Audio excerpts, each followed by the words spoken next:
Hello and welcome to Open Your Mind Radio. You have myself, Alan James. Myself, Stephen George. Good evening. Good evening again. We're chatting away as usual and we just, had a look at the time and go, we have to go live.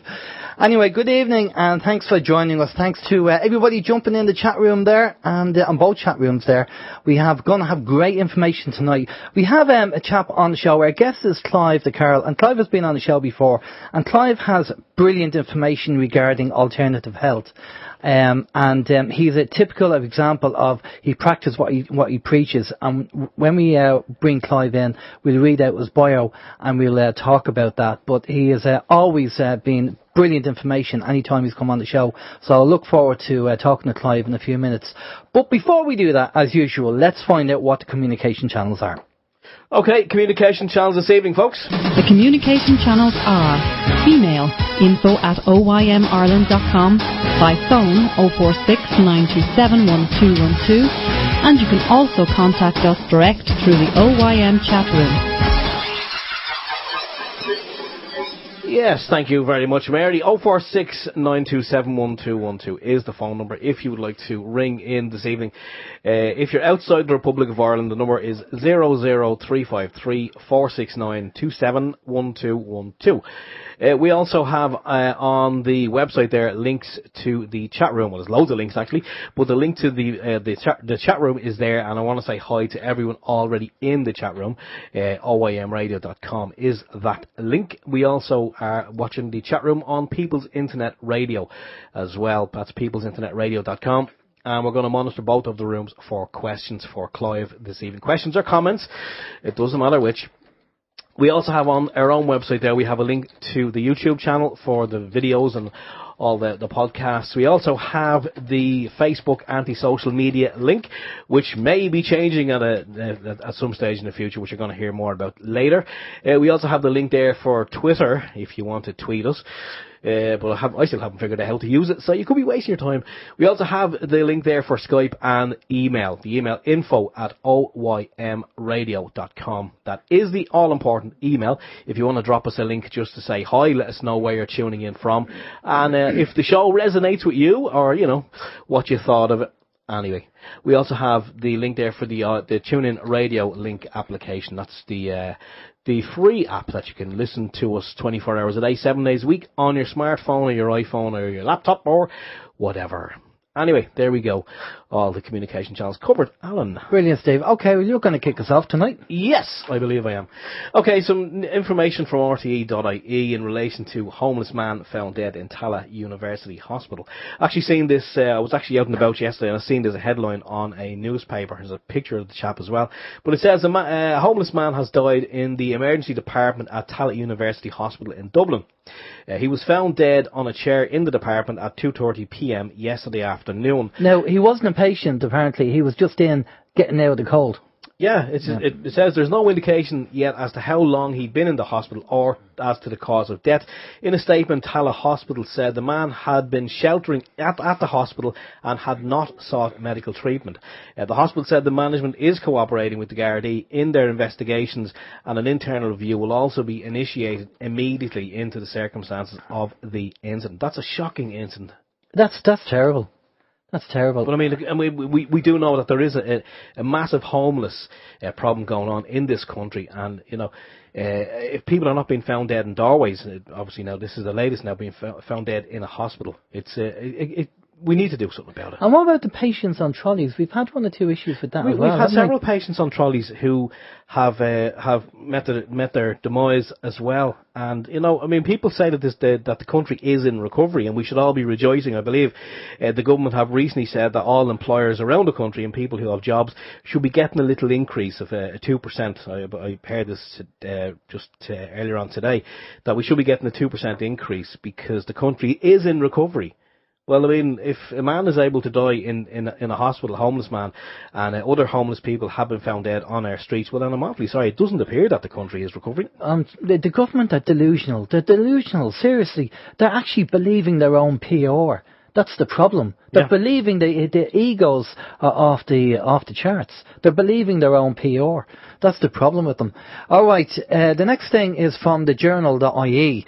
And the journal.ie said that the Green Party wants to bring Amsterdam-style cannabis coffee shops to Ireland. Hey! We're all going to be happy. The Green Party has called for the decriminalisation of cannabis, stating that the current law has made criminals out of decent people and needs to change. Well, that's correct. Totally agree with that. Under the party's new drug strategy policy, it is calling for the introduction of Dutch-style coffee shops to Ireland that would allow the consumption and sale of cannabis for over 18s under certain conditions. Totally agree with that. I've been over to Amsterdam various times on business and on pleasure, and I have to say their crime rate is very low, and they're very open-minded over there, and it's a really nice city, a really nice place to be. Go over for a holiday. Have you ever been over? No. Recommend it. Okay. The party is also proposing that criminal offences be removed for people over the age of 18 for possessing less than 5 grams of cannabis and for access to cannabis-based medicines permitted. Well, yeah. I mean, we've always said anyway that, regardless of the day-to-day usage of cannabis, medical cannabis at least, for medicinal purposes, should be made legal, regardless of, people growing their own plants. But it also says that it also wants to allow individuals to grow up to 2 cannabis plants in their own home for personal use. Hey, somebody's talking the right way. But remember, it is the Green Party, and they haven't been in, and they want to get back in, and so they'll say what they have to say to get in. And when they get in, they'll go, yeah, I know we said that, but you know what? We've decided that we're not going to do that, So that's more than likely what's going to happen. But I would imagine so. I mean, let's be honest about it. And you said that the word there in the piece, they should be allowed to grow up to 2 plants in the home. It's a plant. Yeah. We should be allowed to grow. Everyone should be allowed to grow whatever the hell they please. Without restriction. I think Spain is 6. I think they're allowed to grow 6 plants. Yeah. Yeah. Over in Spain, but 2 is due. 2 would be great stuff, 2 will do. 2 will do. Right, how's your week? Yeah, my week's fine. Not too much to report, I have to say. There's only one thing on the agenda this week. Well, actually 2, I suppose. 2. I sent you a link there during the week. So the way some things they just happen for no apparent reason. You kind of go, why did this come my way? But I stumbled across a video on YouTube during the week, and it kind of led me on to another video and another video and another video. And it was all about mental patients in institutions, and a lot of them were actually getting interviewed. And, it was just interesting to hear how they actually perceived themselves as people. They were people. They knew they were human beings, but they didn't perceive themselves as being part of society. And a little thing, if they stood a different way or sat a different way, they would feel that was enough to alienate them, and they couldn't be part of society. And it was absolutely fascinating to watch, I have to say. And kind of one video led on to another and led on to another, and before I knew it, like an hour had passed, and I'd been watching all these individuals get interviewed, and I sent Alan over a link. And it was one of them. It was a chap being interviewed, and he made absolutely no sense at all. He strung words together in a sentence. They were off the chart. They're off the planet, guy with the moustache. I mean, yeah. he was asked a question, and if you had the volume turned down, it would look like he was a very intelligent chap, and he was given obviously a very intelligent answer to a very intelligent question. But when you actually listen to it, it was like a string of words all kind of stuck together. But he, in his own mind, made sense. And I have to say, I had come across people in my past, like, who had mental illness, but because that wasn't kind of my area of, I didn't work in that department, I didn't really kind of look into it too much. But I have to say, after watching this series of videos, I have to say, I have a kind of a different understanding, and it was just interesting to watch, for no other reason other than that, I suppose. And the second thing is Serapeptase. We've mentioned Serapeptase many times on the show previously, and my wife, she took it for a while, as did I. Now I still take it, actually.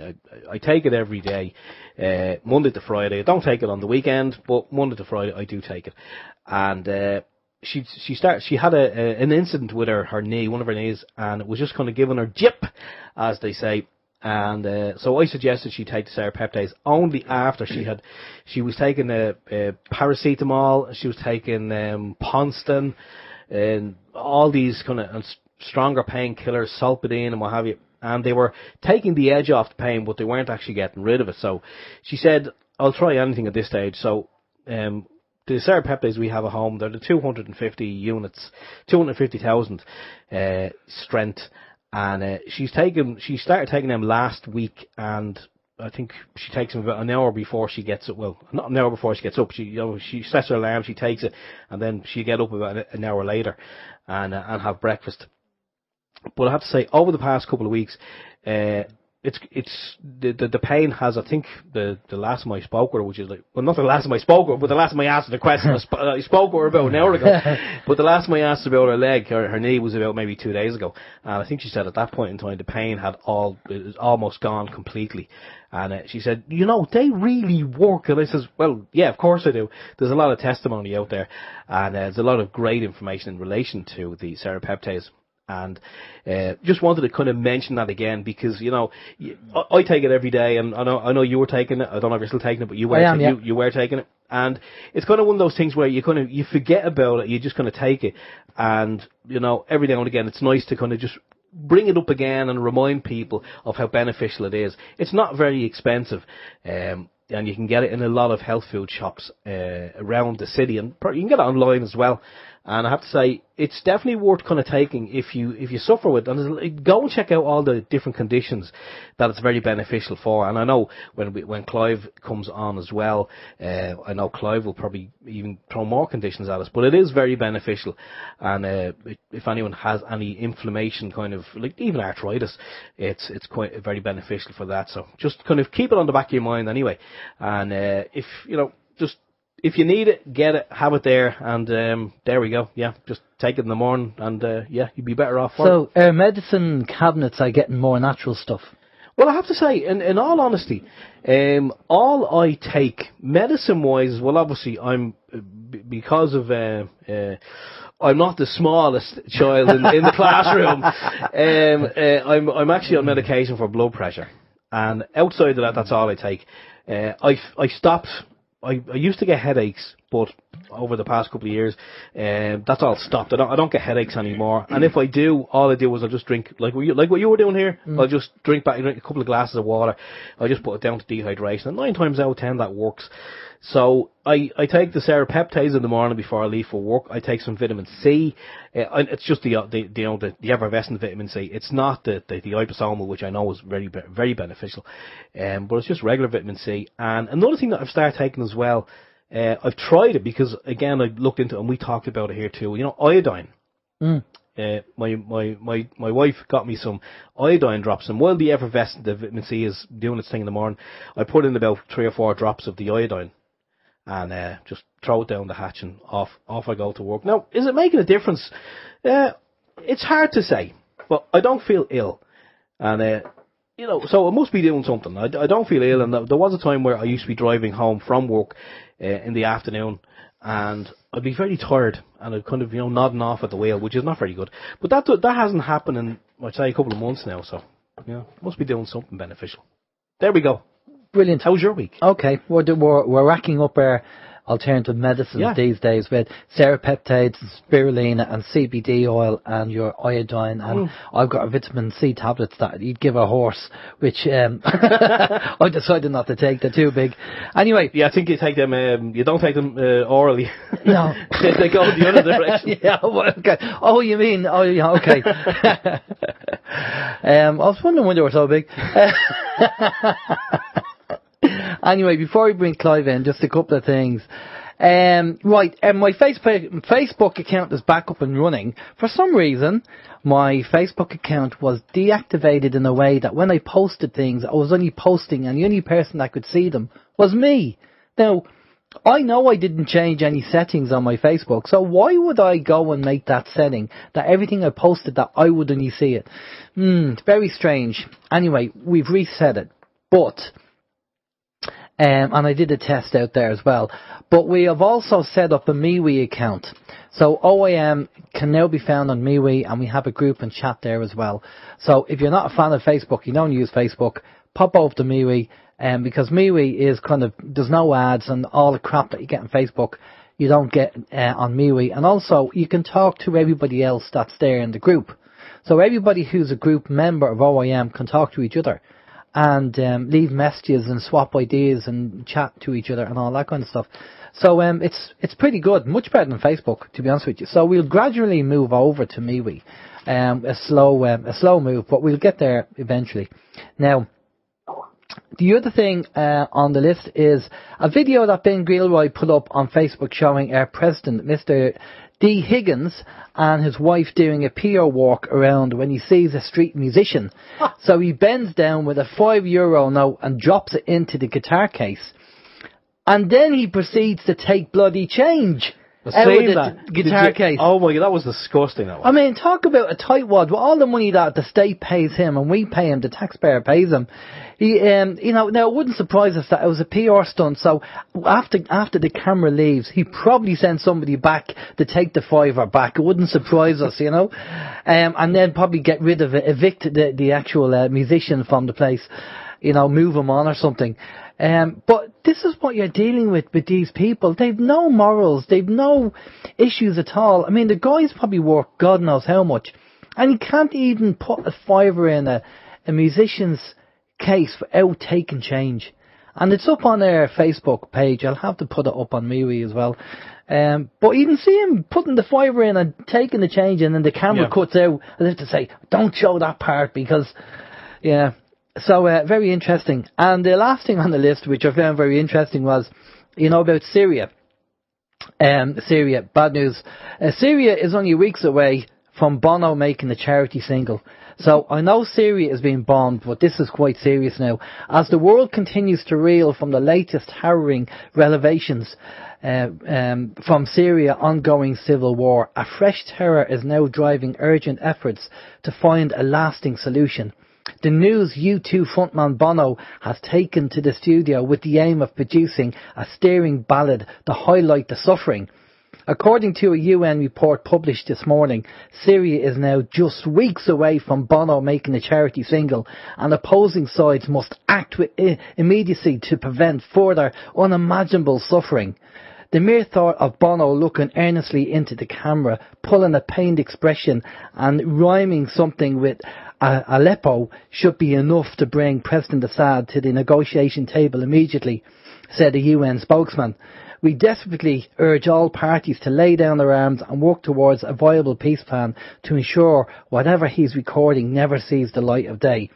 Refugee camps across Lebanon have been put on high alert for the arrival of Bono, Bob Geldof and probably Chris Martin, following rumours of a music video that will see them crouching on a muddy floor while surrounded by small children in ragged clothes.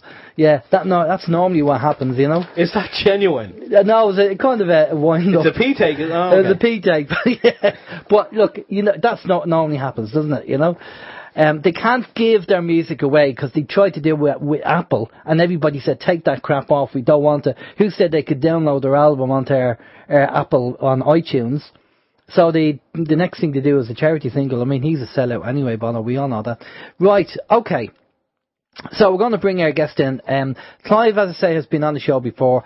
Brilliant information from Clive, as always. And we have a few things to touch base with Clive on the show tonight anyway. But before we bring Clive in, Steve's going to give us a quick bio on Clive's background. Yes, Clive is a restorative health consultant and broadcaster. His personalised health recovery programme can enable your immune system to restart and your natural self-repair mechanism to switch back on. In the 1980s, Clive was given an antibiotic, the effects of which left him in hospital for weeks, unable to even dress himself, let alone move because of weakness, intense pain and failing internal organs. The doctors told him he was incurable. Through study, Clive realised that he simply needed supplemental minerals, probiotics and vitamins to return to normal life, and is now healthy and happy again. Through Clive's work, tens of thousands of people that conventional medicine stated were incurable have now recovered their health using natural means, including those suffering from advanced terminal diseases. Good evening, Clive. How are you doing? Good evening. Yeah, I'm doing great. Thank you very much. As I say, you're a person that talks the talk and walk the walk, because of what happened to you, and then you start looking into the alternative health and everything that's going on. So you haven't been on the show for a while. Do you want to give us kind of an update on what you've been up to, what you've been doing, what you've been finding out, and places you've been to and all that kind of stuff? Well, sure. Recently, I've been out to Mexico to talk at the Acapulco conference, which the subtitle of which was "Making Anarchy Great Again." And as I'm sure most of your listeners know, back in the 20s, around 1924, the governments of the world changed the definition of anarchy in the dictionaries. Prior to 1924, a typical definition would be something like a state of perfection where no government is necessary. And then, of course, they changed it to the notion that it's violent revolution and not nice. Because real anarchy means we don't have government. So that was very interesting. People like Ron Paul were speaking there. And I was looking for a seat near the front when suddenly everybody starts running out. And I realized actually that the whole building is shaking. We're in a massive conference hall, absolutely huge. And everybody runs out because of the earthquake, which gives me a nice seat at the front. Fantastic. Now, you were talking for, was it Greg Canton? Greg Caton, yeah. Greg Caton, yeah. Because Greg was been on the show. He was on the show a few weeks ago. Oh, really? I didn't know that. Yeah, no, Greg's a very brave guy, and he was making, as I'm sure he told you, supplements and making some claims, and the American government threw him in jail. He goes down to Ecuador to live in safety, and they come down there and kidnap him and throw him in jail for a second time. So he came to speak at the Mexico conference, and they wouldn't let him in, so I spoke for him instead. Fair play, fair play. Yeah, I mean, again, there's a lot of these people, whether they're alternative healers or doctors coming across and finding either problems with the pharmaceutical drugs or finding solutions. And then the next thing here is, they had an accident or they got bumped off or something. Because it's as if they don't want people knowing about it. Well, they're very fond of bumping people off in America, it seems. Yeah. Back in England, we're far too polite for that. Right, okay. Well, yeah. To a certain extent. I know we had, I forget the chap's name, that we had on who had the GMAF. Yeah, you're thinking David Noakes. That's right. David was on the show and he told us his history and what happened to him. Yes, quite. But he's English, so he's alive. Oh, no, he's still alive, but I mean, they really dragged him over the coals.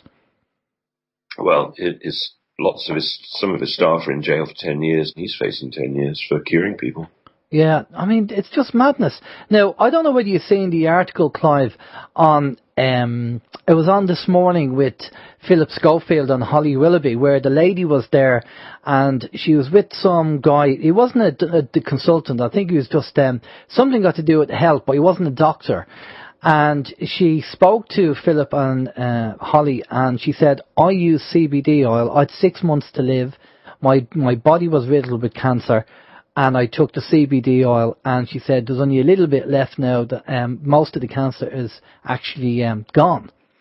And Holly's and Philip's jaw hit the floor, because obviously what mainstream media were actually saying it now. And of course, the guy that was beside, when he went off to the guy beside Holly, and to get his opinion, he said, and it was very good the way he said it, he kind of said, well, if you are a conspiracy theorist, you would think that the pharmaceutical industry would be stopping CBD oil getting out to the general public because it would be affecting their bottom line. But that's kind of if you're a conspiracy theorist. And I'm sure when people heard that, they probably thought, you know what, that makes real sense. That's very interesting, isn't it? I mean, certainly CBD is sort of sweeping the world. But there are so many companies now selling CBD oil, it's very hard to know who to trust. And there seem to be basically 3 extraction methods for CBD. There's what they call critical CO2 extraction, which has got a very fancy name, but you're not getting the whole plant with that way. And there is a bell curve response to that version. So the Israelis are top of doing the research on this, and they've shown that critical CO2 doesn't work as well as alcohol extraction, which doesn't work nearly as well as whole plant extraction using water.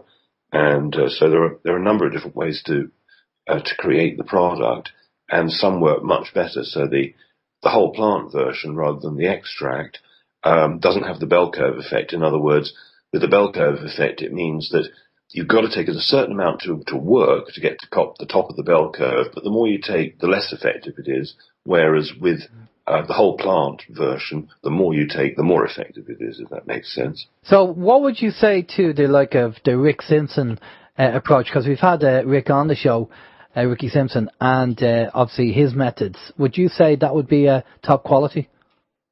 Well, the thing is, while Rick Simpson was clearly, a huge pioneer of this whole thing, he's using the THC version, not CBD, so that unfortunately is illegal in lots of countries. But it works incredibly well. I mean, the first time I ever saw somebody else use it was for cancer of the face, and they put CBD, they got some CBD oil, some THC oil somehow, and applied it on their face, and the skin cancer just completely went away.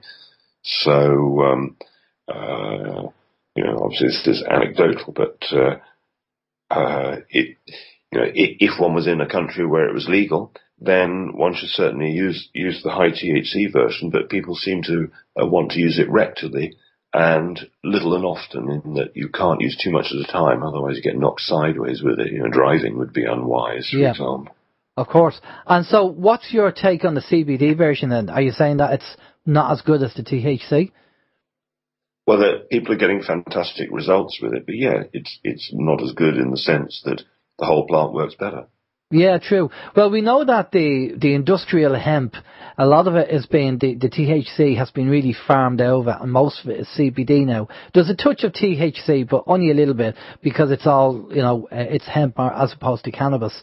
What we were talking about earlier about the Green Party over here, which is, government party, obviously trying to get the foot back in the door, saying that you can grow 2 plants. Well, if you grew 2 cannabis plants in your back garden, you're going to get both CBD and THC anyway. And I think that's probably the best way to do it. What do you think? Well, yes. I mean, there are growing techniques, and I don't know what counts as 2 plants. I mean, for instance, if the plant grows up and you train the sort of bottom branches downwards again, then they can reroot, and you can, so to speak, get 2 plants from one. So what is the definition of 2 plants? Because you could get a lot of plants from one, if you see what I mean. Yeah.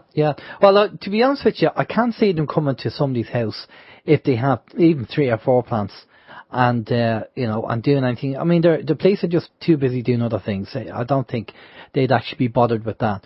But I know what you mean. But, because I knew a guy that, when I lived in the UK, that grew his own, and basically he grew it to smoke it, but he was getting the pure plant. He wasn't getting any chemicals put in. It wasn't street cannabis where it's laced with God knows what and causes psychosis and all that kind of stuff.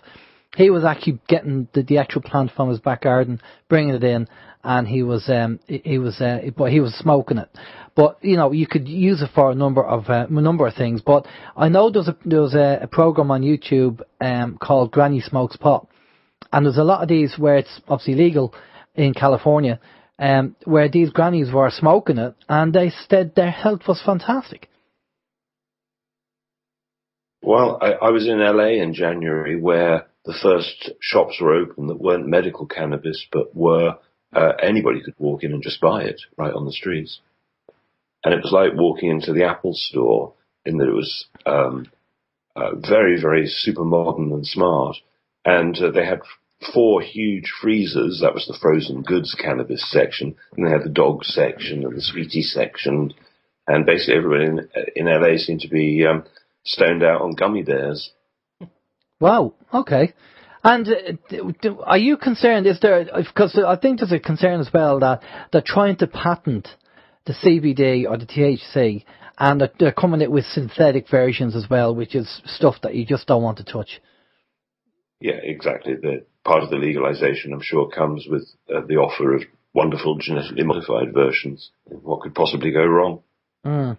Yeah, exactly. Yeah. Well, again, people have to kind of read the small print. Is there any manufacturers of CBD oil in the UK or Ireland that you would recommend, or you've tried, or you've heard good reports about? Well, I've been giving a few clients the CBD that Ancient Purity make. And Ancient Purity was a company that I started many years ago, but I sold it a few years back. But most of their products are still pure and good, and their CBD is done in the right way, and there have been some remarkable results with it. Yeah. Brilliant, brilliant. And it's a great site, I have to say. Very, very well designed site, the Ancient Purity site. I did buy originally a couple of things off it. But one thing I heard you talking about in an interview, and I want to touch base on, regarding the Himalayan salt. Now, we've talked about this before, about the need for magnesium in your body, because if memory serves me well, your vital organs need magnesium, and if you lack magnesium, they will take it from your joints. Hence, that's what causes arthritis and stuff like that. So you need to have a good supply of magnesium in your body. Now, we know about Celtic sea salt and we know about the Himalayan salt, but what I think in the interview that you said, it's the wet sea salt that you have to get, because that one has higher levels of magnesium in it. So can you just talk to us about that? Well, sure. If we all went down to the seaside and we got some seawater and we dried it out in the sun and the wind, what you get left with would be grey-coloured and it would be damp. Even if you put it in the oven to dry out, once you put it back out in the air again, it'll absorb moisture from the air and be damp again. That's because it's rich in magnesium. Magnesium chloride in the case of the sea. And so the salt manufacturers, believing that you want dry white salt, they basically find a way to extract the magnesium and the other water-soluble minerals, leaving you with white dry salt. And people assume that white dry salt is normal, but white dry salt is a bit like the equivalent of skimmed pasteurized milk. It's way from nature. So you can buy Celtic salt, which is the sort of name they call raw, unprocessed salt, incredibly cheaply on eBay or wherever you like. Celtic salt or Sel de Guérande is the name they normally give it. And it tastes 1,000,000 times better than pink salt, 1,000,000 times better than any other salt you've ever tasted, I would suggest. And it's just perfectly balanced. There's a lot of people that say, the salt from the sea isn't bioavailable. The minerals there are from rocks, and therefore they're not bioavailable. But the reality is actually that they are bioavailable, because a lot of it is just washed out through the soil as it rains and goes into the sea. And so much so that in World War II, various navies of the world used seawater instead of blood if they ran out of blood for transfusions. So I'm a huge fan. It's my favourite supplement. And as you rightly say, it's rich in magnesium, and magnesium is the number one mineral that people are lacking. It's the most important mineral of the lot, by far. It's very, very cheap. You can use it in lots of different ways. You can rub it on, you can bathe in it, you can take it orally as supplement, and it's the answer to so many diseases, it's silly. What I'd like to do today is run through some of the absolute key answers. You mentioned Serapeptase, for instance, which is another very interesting one. I recommend a different form of Serapeptase, which is used as a suppository in conjunction with a couple of other things, because it's so much more effective used as a suppository, because as some people who know about Serapeptase will know, it eats protein and scar tissue. So 40% of all deaths are linked to scar tissue, because as we get older and we start to get inflammation and, the body begins to break down, well, how does the body repair itself? Well, if it can't repair itself naturally, which would, because, for instance, the person who owns the body isn't putting enough minerals in, or isn't putting enough vitamins in, whatever it is, then the body, instead of repairing normally with a brand new cell would repair with scar tissue. And scar tissue doesn't have nearly so many blood vessels or doesn't function the way normal cells do. So as we get older, we build up more and more scar tissue. But by taking Serapeptase, you start breaking down that scar tissue and, essentially rejuvenating your body. Very, very important. But as I say, I prefer the rectal way because you're not then dealing with the protein. Your wife who takes the Serapeptase 1 hour before eating, even that ideally isn't enough. Even 2 hours would be better because you want the Serapeptase to work on you rather than work on the food that you're eating. However, if you have digestive issues, it may be that Serapeptase, along with all the other enzymes, Serapeptase is a powerful enzyme.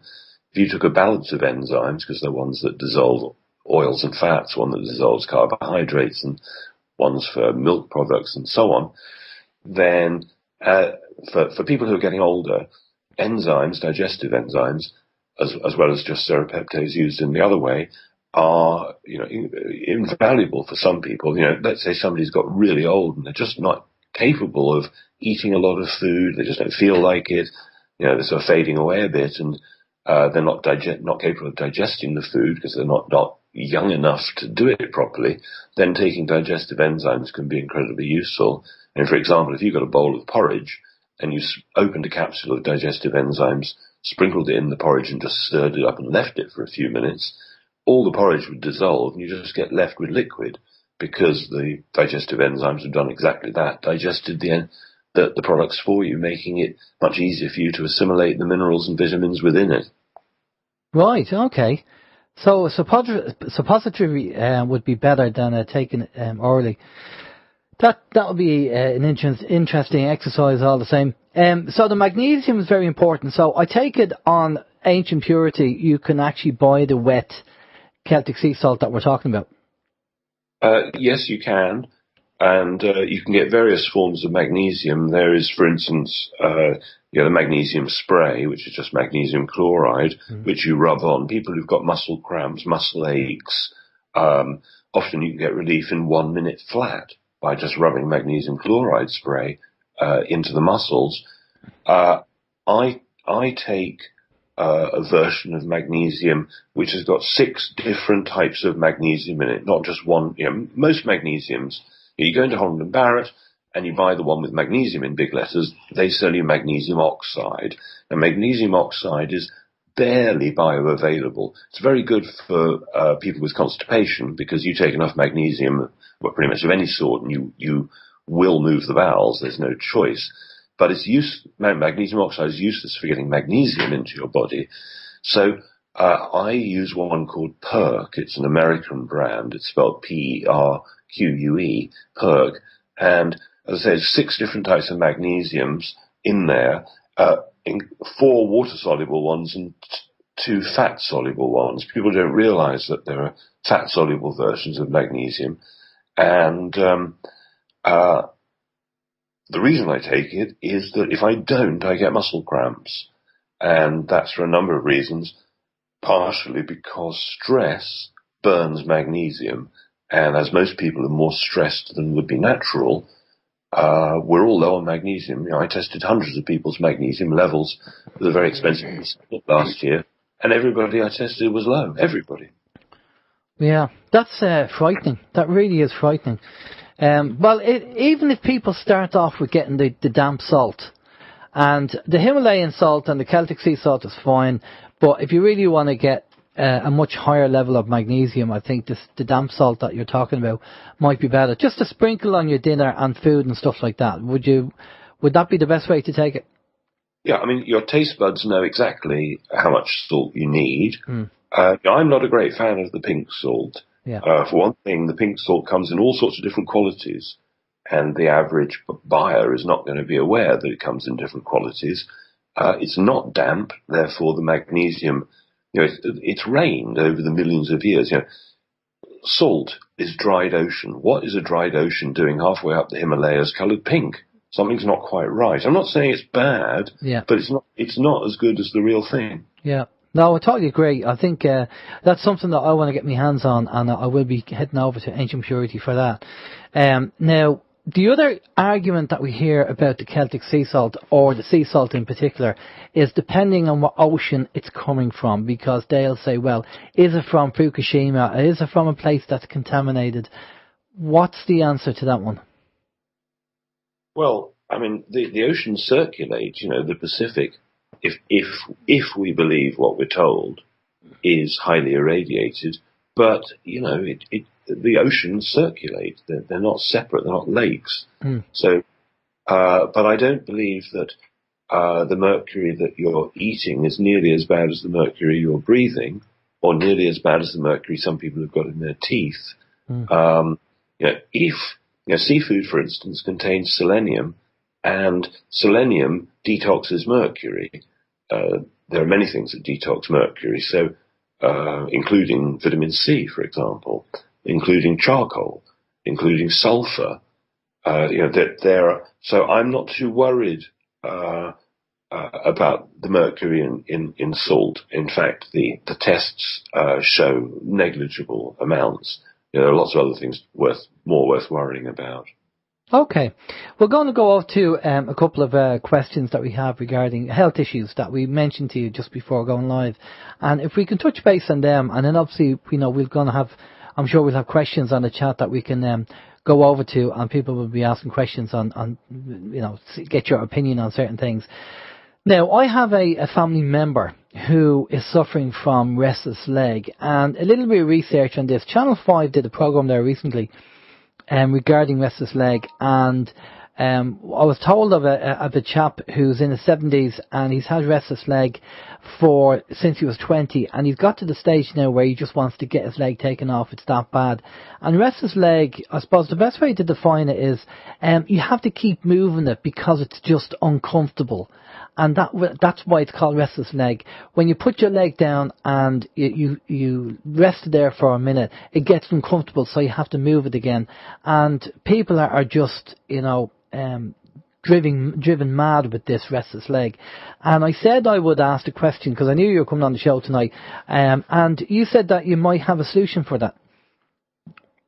Well, restless leg is absolutely classic. It's the most simple thing to fix in the world, generally speaking, and it's simply a magnesium deficiency. The symptom for most people is that they often find themselves, for instance, kicking out their leg in their sleep. So they actually kick their partner without realizing they've done it, and it wakes them up. And so you can fix restless leg in 5 minutes. If, for instance, you were to take the magnesium chloride spray and rub it into the legs, lots of it, lots and lots of it, we rub it in the whole body, then that'll be the end of restless leg in most cases. That's interesting, and obviously if they're taking it orally as well. Regarding the actual sea salt, but the supplement that you mentioned earlier with the 6 different types of magnesium, would that obviously help them as well? Oh yeah. Any type of bioavailable magnesium would work very well. The magnesium oxide I mentioned earlier, that wouldn't do it, but you'd get diarrhea before you had enough magnesium in you. But with most of the other types, common ones that people will know of are probably magnesium citrate, magnesium citrate, which is magnesium and citric acid. That's pretty bioavailable, very common. You just have to be careful with magnesium. You're taking it orally, not to take too much at once, because with both vitamin C and magnesium, you take too much at once, you get diarrhea. Well, sorry, go ahead. So as long as you spread it out of the day, and that's the other reason why some people like the spray, because through the skin you're bypassing the bowels, so you don't have any problem that way. You can take as much as you like. In fact, you could put a kilo of the stuff in the bath and soak in it for half an hour. A lot of people absolutely love magnesium baths. Fantastic. Well, I'll pass on the information now. Some people of a certain age only believe that doctors have all the answers, and alternative therapies are kind of frowned upon. So that's the not so much the actual treatment, but getting over the psychology and the understanding that there are solutions outside the medical profession. I think that's the issue with a lot of people. Now, another issue that I've come across with a member, and one thing I will say, Clive, I don't know what's going on in the universe, but there's so many people who are not well. all at this time. Now, I don't know what it is. We've asked different guests about their opinions, and, people are saying certain energies and what have you happening. And I don't know, before I speak about this other ailment, are you seeing a lot of people just passing over or dying and not being well? And can you put it down to something? I mean, I know we talk about the chemtrails and stuff, but can you put it down to anything else, or any idea what it might be? Well, sure. I mean, there are only 3 reasons why anybody gets ill, full stop. They are physical damage, like you've been knocked over by the bus, toxicity, you're being poisoned, and nutrient deficiency. Those are the only 3 reasons why anybody gets ill. And so we're all toxically poisoned. I think it was 1986 when Monsanto brought out Roundup, glyphosate, herbicide, and up until then, nobody had a problem with wheat. But the moment they started spraying it on the wheat, gluten intolerance and problems with eating wheat started. So there's a smoking gun in a lot of ways. When I was young, I'm now 63, 45 years ago, if I went for a drive at this time of year, within 1 hour, I would be forced to stop, whether I liked it or not, because I'd no longer be able to see out the windscreen. My headlights would be completely covered. The radiator grille would be stuck full of insects, dead insects. Used to be Armageddon on your windscreen. Used to be tens of thousands of dead insects. So much so that people old will remember this. You had to go out and buy special sprays. Just water wouldn't wash the dead insects off. It used to be so bad. Now, right in front of everybody's eyes is mass extinction. There are no insects left virtually. And when I was at school, they used to tell me that insects had something to do with pollination. And I'm amazed that there is pollination these days, because the insects are gone, and it's spraying with chemicals. It's confusing them perhaps with mobile phone signals. Who knows? But the birds are dying. I spoke from somebody from the RSPB the other day who said that 75% of the birds are gone. I would say 99% of the insects are gone. And so we are being poisoned. Mercury is being belched out by coal-fired power stations. We're being poisoned at every turn. But food is the big one. 80% of most illness is caused by lack of water, or drinking terrible quality water, taking drugs from the doctors, which some people say now is the leading cause of death, and just eating poisoned food that isn't fresh, isn't healthy, isn't natural. Somebody sent me a picture in their local fish and chip shop explaining that the oil that the chips were fried in was genetically modified. Now, I didn't think that genetically modified foods were allowed in the UK or anywhere in Europe, but it seems that they are. That if you're eating food, animal products that are not organic, they have the right to feed all the animals genetically modified rubbish. And so everybody's poisoning themselves, and everybody's nutrient deficient, because how glyphosate works is it stops plants uptaking minerals. So you eat a non-organic food that's been sprayed with glyphosate, there aren't hardly any minerals in there. So everybody is low on minerals, everybody is high on heavy metals, and it's reasonably easy to remedy. Okay, I was actually shopping the other day with my son, and he was looking at getting some grapes, and they were seedless grapes, and I said, well, they're GMO. And I said, well, what do you mean? I said, well, whenever was a grape seedless? Well, this is absolutely right. Everything's seedless now, so it's totally useless and can't reproduce. Why? How do you think you're going to reproduce if you're eating food that's incapable of even doing it? It's just a joke. Yeah.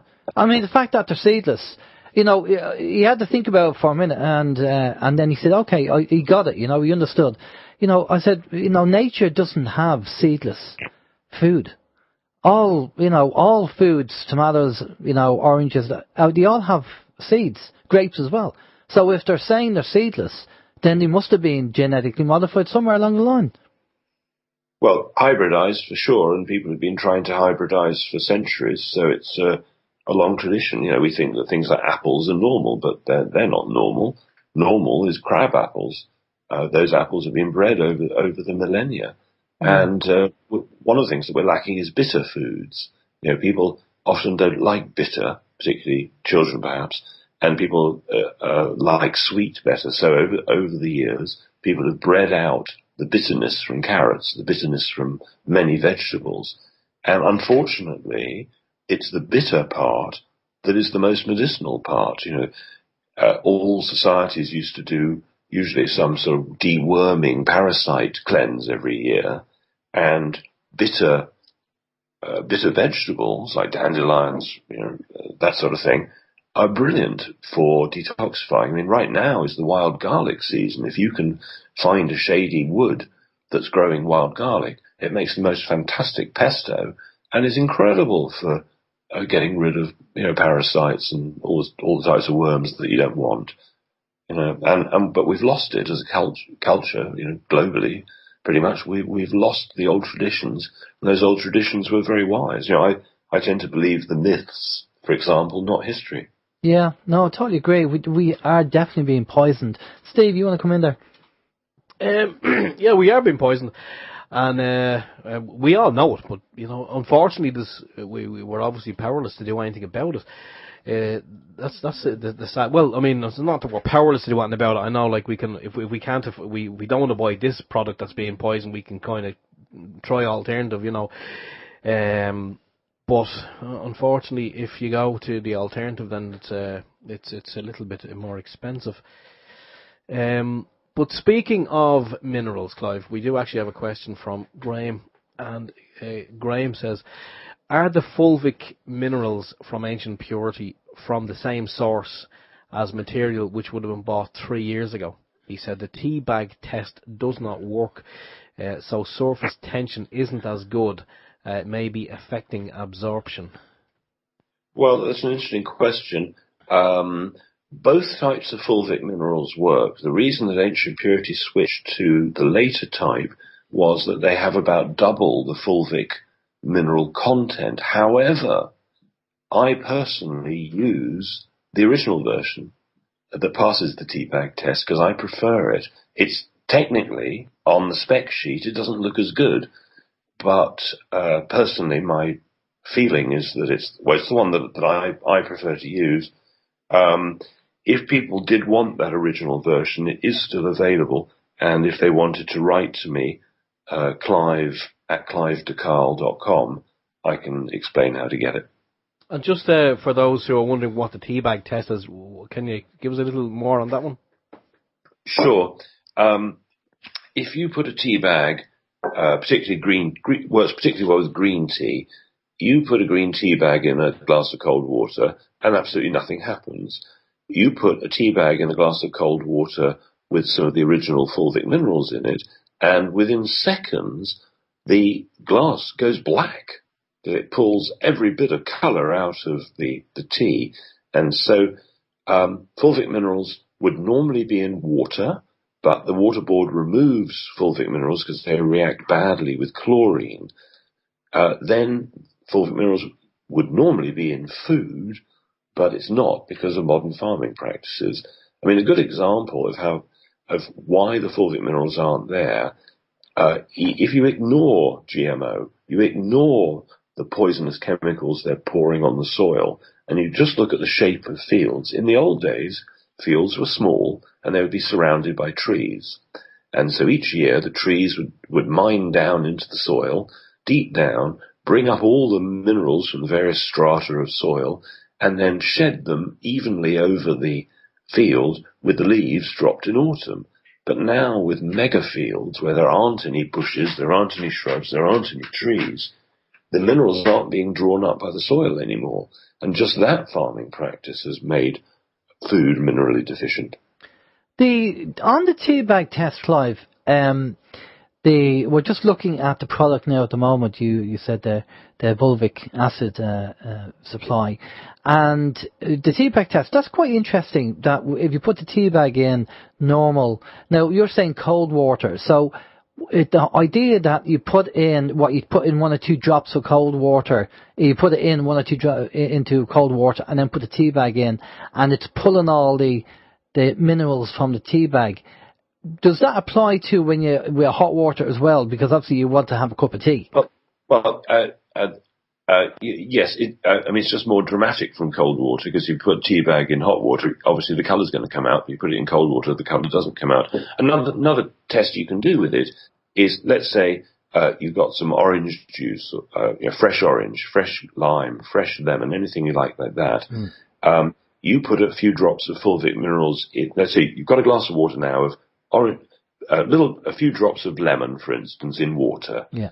You add the fulvic to it, and suddenly the yellow colour of the lemon becomes much brighter. So how it works in the body is that the fulvic minerals, along with water, expand the cells of the body, allowing the fulvic material in the water to go into the cell. And once the fulvic is in the cell, it then goes about depositing its minerals, therefore feeding the cell, at the same time removing toxins and dragging them out through the now slightly expanded cell. It changes the pH of the cell to be more alkaline, which is often a good thing. It has a whole host of functions, from killing viruses, bacteria. It is an incredible product, and the reason it's an incredible product is that it's 100% natural. It just comes from the soil.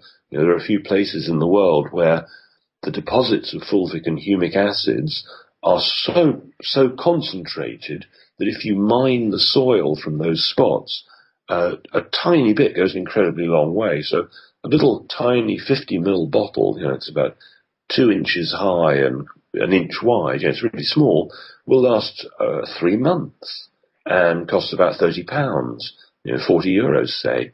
So it's very cheap. And that was the reason I started Ancient Purity in the first place, because I was researching Chinese cancer remedies. And one of the things that kept on cropping up was fulvic minerals. They were even giving baths of fulvic minerals, using tons of it and just getting people to lay in hot baths for half an hour at a time. They were using it in all sorts of interesting and unusual ways. I sent off for loads around the world, and I tried lots of different brands, and nothing worked for me. And actually, I'm not very sensitive to anything, so it's very rare I actually feel anything. And then a tiny bottle turned up one day, which is the brand that we're talking about, and I felt different the next day. I literally woke up the next day feeling great. I mean, feeling really, really good, much better than normal. And I sent off for a couple of gallons of it and bottled it up and started giving it out to my clients and giving it out to my friends. And the very first person who rang me back was my friend Jackie, who said that she was 3 months pregnant, and she said her morning sickness had stopped after 3 days of taking it. Wow. And that's impressive. Because, I mean, obviously things like morning sickness aren't normal. The body is telling you, I'm lacking. If it can't cope with pregnancy, then your body is telling that woman that there's something wrong, not getting the nutrients, or they're poisoned. Most problems that people say, oh, well, that's normal. That always happens in pregnancy. No, not necessarily. And what about, can this fulvic mineral be found in something natural that we can buy or get? Well, just to be clear, for the pronunciation, it's fulvic with an F. Fulvic, okay. It's in every soil everywhere. It would be in all food, but as I say, because the soils have been butchered. When I was young, they ploughed the fields, and there'd be thousands of birds, all sorts of different varieties, picking the bugs and the worms out of the soil. Now the soils are so dead, there aren't any birds interested in doing it. So fulvic minerals used to be in food. They used to be in water, and to some degree in neither. So it's in nothing now. You can't find it naturally. It's in such reduced quantities. Yeah. As I said, deliberately filtering it out of the water, because if they put chlorine in, it doesn't go well. Neither does fluoride. So if you do use fulvic minerals, you have to use it in filtered water or pure water in some way. Right. Okay. You could say it was deliberate. I don't know. Yeah, that's quite interesting. Now, I'd like to touch base on, Steve, your iodine. You mentioned that earlier, that you take that. How are you getting on with that? Have you noticed any difference or anything? I have to say, I only spoke about it at home because I had been doing some research and people were saying that we could be there's iodine, there's a lot of iodine deficiency, and it is related to either over or underactive thyroid. So I just, sometimes I just get a whim, and I just decide I must try that. I'll research something. I'll go. I'll give it a go. So I've been looking into the iodine, and basically I got some, and my wife got it for me in the health food shop in Navan, and the lady there basically said to her, tell them just to start off very, very, very slowly, one drop under the tongue, and she says, don't go any more than one. I'm going to build up gradually. So what's it taste like? Honestly, it doesn't taste like anything. Okay. And that was one thing that the lady in the shop said. She did say, drop under the tongue, but don't go any more than that, because it doesn't taste very nice. And I have to say, I didn't notice any particular bad taste or good taste. I didn't notice any taste at all. But it's just a little bit difficult when you're trying to get one drop under your tongue, It's the logistics of it are kind of, you need to be a contortionist. I couldn't do it, so I was kind of just putting a drop on a spoon, and then I'm putting the spoon under my tongue, and it wasn't working. Yeah. It wasn't working. So basically, I put it in the water in the morning, and that's how I'm taking it. But one day I was kind of squeezing it in, and I think about maybe 10 drops went in, and I didn't notice anything. As I say, I'm not as tired. I'm not falling asleep at the wheel. I don't know if that's maybe because I'm getting more sleep. Maybe I'm getting a better, more restful sleep. I don't know. But yeah, I mean, obviously the person to ask will be Clive. Clive, in your experience, iodine or lack of, or what's the story with iodine? I mean, are we deficient in it, or should we be taking a supplement? Yeah, I would suggest at least 95% of us are deficient in iodine, unless we're living by the sea. Iodine is created in the sea, and so people living on coastal areas don't usually have a problem. But for a lot of people, if they put a drop of iodine on their tongue, they'd burn their tongue. This would be a really dangerous thing to do. Some people are very sensitive to iodine. And over the years, I've known a couple of people end up at casualty because they were the one in several thousand who put it on their skin and it burned. So I'm going to be very, with some things, magnesium, you can be pretty gung-ho about that. The worst thing that can happen is diarrhea. But taking iodine without knowing what you're doing can actually be dangerous. For instance, some people do what they call salt loading before they take iodine, and they get Celtic salt and they add a bit of Celtic salt to water, which makes the water more alkaline, makes it softer and easier to drink, and they just make sure they've got enough salt before they start the iodine. Then a lot of people need to make absolutely sure they've got enough selenium, because without enough selenium, iodine may not work as well as it should. Also, they need amino acids. They need tyrosine to help the thyroid work properly. So it's worth noting that iodine is so important. Everybody's low on it, and what happens if you're low on it is you have a low IQ. Women who are low on iodine when they give birth have children with low IQs. If they're chronically low on iodine, really acutely low on it, then there's a medical term for it. It's called cretinism. The child is mentally deficient, cretin.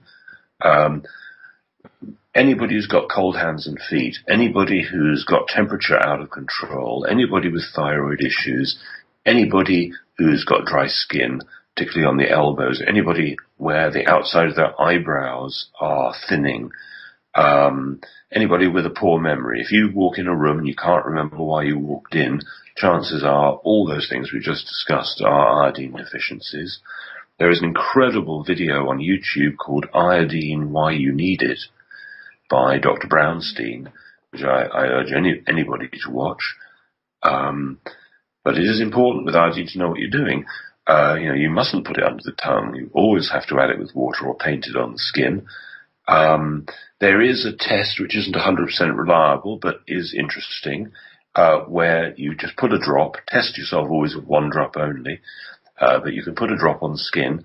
You can put it on your wrist, for instance, and see how long it takes for it to evaporate and go into the body. So maybe 8 or 9/10 of the iodine will just evaporate, but the rest of it, which will be a brown stain, will linger on the skin for a length of time. Now, at the moment, I put some on and it lasted 2 days for me. So that's a pretty sure sign that I've got lots of iodine. I've seen people who it disappeared in 20 minutes.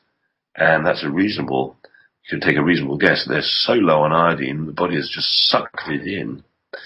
So Dr. Brownstein recommends taking 50 milligrams per day, which is, hundreds of times more than a doctor would say is normal.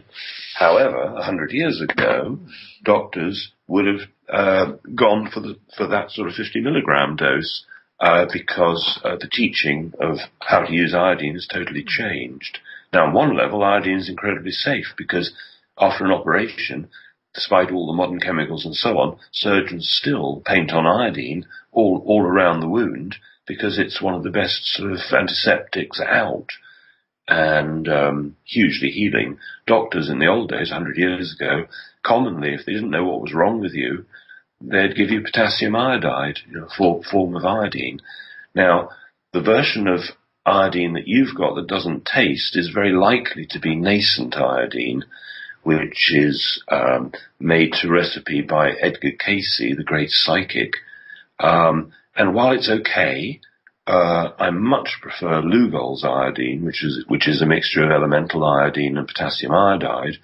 Lugol's iodine is much cheaper. You could buy a year's supply for the cost of a month's supply of nascent, and it's much more powerful, but it does taste fairly disgusting in water, although most people find that as they get used to it, they don't really notice the taste so much. That's the stuff for the fish tanks, isn't it? You get that in those kind of supply shops? I wouldn't. I've no idea about that, but I wouldn't buy it from a fish shop. It's so cheap. Again, if people wanted it, I can supply some if they write to Clive at Clive.Carle.com. Yeah. But Ancient Purity Seller, you can get it anywhere. But it's one of the things that quality is usually, if it says Lugol's iodine, it probably is exactly what it says. And there's some products where quality is everything. So just to clarify that, Carle. So if people get Clive, sorry. So if people get the iodine and they put a drop on their skin, depending on the absorption rate, if it disappears within 2 hours or so, then obviously they are in need of iodine. But if it stays there for 2 days, then they're pretty much not too bad. Well, I think people would want to make sure it stayed for at least 4 hours, at least. Yeah. I mean, it should be really 24 hours. But people are so low that if it stays for 4 hours, it's a surprise. Yeah. For time. Well, that's good to know. That's definitely good for people if they go down that road to do that. Is there anything else you want to say about iodine before we go on to something else? It's just like when you hear Clive talking, or you go to the website and you see all the different things, that this is beneficial for this complements that, something else will work great with something else. I'm sure, like, when you see all the stuff that you would need to give your body exactly what it needs, you can see the dollar signs, the euro sign, the pound signs, it's mounting up, and then even those of us who are really, really positive about putting the right stuff in, you kind of get a little bit disheartened when you realise, it's just, as you said before, and it's true, it's, you can eat unhealthy for cheap. But in order to put the right things in, it seems like it costs a lot. And I'm just wondering, is there, Clive, if you had a top 5 list of the things that people should be putting in, never mind like just the main ones, or even I know there's no one size fits all solution. Like I'm guessing Ancient Purity don't have like a multivitamin that's going to be beneficial for several different things. But if you had a top 5 of the most beneficial that everyone should be taking, what would they be? Well, let me answer that in several different ways. I mean, I'm not a fan of taking supplements. I only take the ones I feel I have to. I mean, right now, I'm very lucky. I live in the country, right, quite wild where I live. and I can walk outside and I can pick dandelions. The dandelion root is incredibly healing. Dandelion leaves are healing. Even the flowers you can make quite nice tea with. Then right next to that, they're finishing now. I have lots of wild chives, loads of wild garlic, loads of nettles. I mean, the top leaves of nettles, add that to a vegetable soup or whatever soup you like. Massive mineral content from stinging nettles. So one doesn't have to spend money. In winter, I've got wild roses all in the sort of hedgerows. So I've got as much vitamin C as I like for free. Yeah, there is a lot if you're lucky enough to live in the country.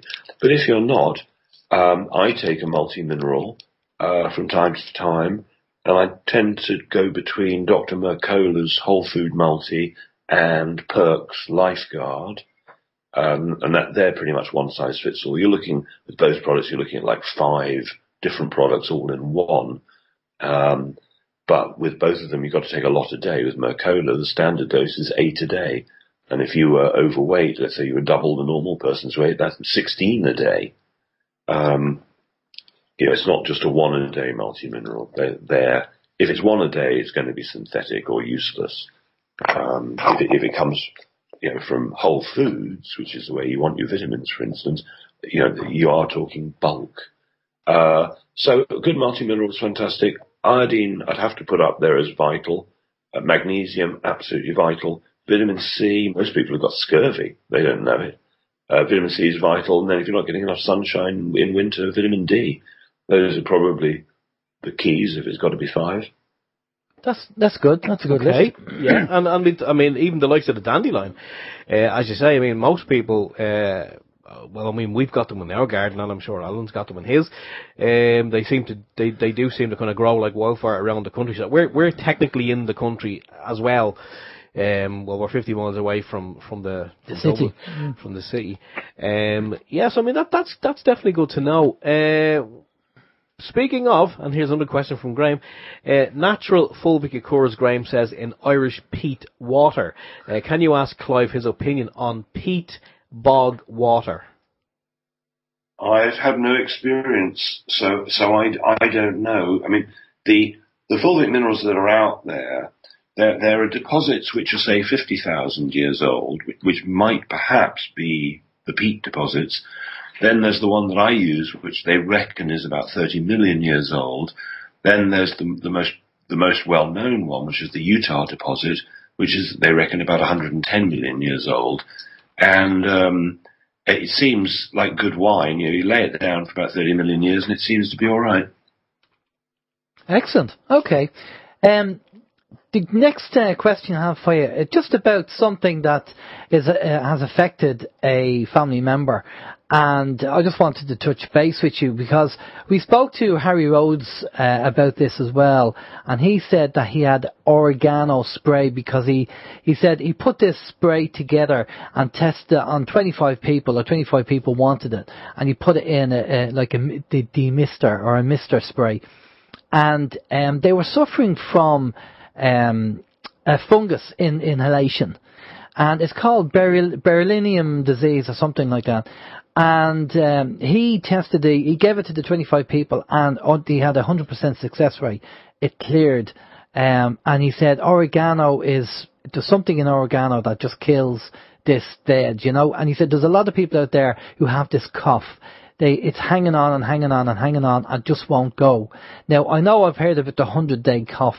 Now, with chemtrails and everything else, I'm sure there's, something that's causing it. But these people were having a cough for like 2 years, and it wouldn't go. And he gave them this spray, and it worked a treat. So, for the likes of people that have inhaled spores, and it's on their chest, what would you recommend? Would you recommend oregano, or is there other stuff that you'd recommend? Well, oregano oil is ludicrously powerful, so much so that if you put it on the skin neat, it would burn you. If you got it on your fingers and rubbed your eyes, it could blind you. So oregano oil is one of my absolute favourites, but it does need to be used with care. Back in the time of the plague, the Black Death, there were these thieves in France who were robbing all the rich houses. Most people in the plague didn't know how it was spread, and they were scared to go in the houses where anybody had actually died from it because they thought they might catch it. But these thieves were apparently immune, and when they got caught, they told how it was done. And they got sort of big handkerchiefs, if you like, and wrapped them round their mouth and nose and poured on oregano oil and I think rosemary oil and sage oil. All of them have sort of slightly similar effects, and they were immune because they were breathing the essential oils which killed any bacteria or whatever it was, virus. And so nebulizing oils, turning them into a mist, or just breathing them in and out of the bottle, have many ways to use essential oils. Or you can put them in capsules and take it orally. If it's oregano, it needs to be diluted at least 50% with some carrier oil, otherwise it could burn the stomach. Of course, there are gentler oils, but it's worth talking about what's really going on, which is biofilms. What happens is that there are different types of organisms, some that are lone wolves and just go around the body by themselves, and others that are in packs. And the ones that are in packs protect themselves with biofilm, which is a slimy layer which they can live in. And when the white blood cells try to attack the invader, they can't, because they get stuck in the biofilm and can't move. And so various parasites, various different infections can live within those biofilms, protected from the body. So what you want to do is dissolve the biofilms. How do you do that? Well, essential oils are a very good way to do it. Very good way to do it. And you take them orally, do you? Yeah. Okay. For instance, I don't want to sound like an advert for Ancient Purity, but they do gel caps of oregano oil specifically made for swallowing.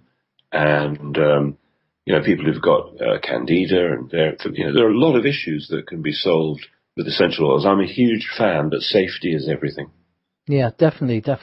Well, as I say, Harry does the spray where you spray it into your mouth. It's maybe is diluted, and he's had some great success with that. So wherever way, just as you say, safety is first and foremost. If whatever people decide to do, it's important they do the research and ask the questions, and just don't go off and buy it and start using it, because something good could turn out to be something bad if you do it in the wrong way. So safety first, as always.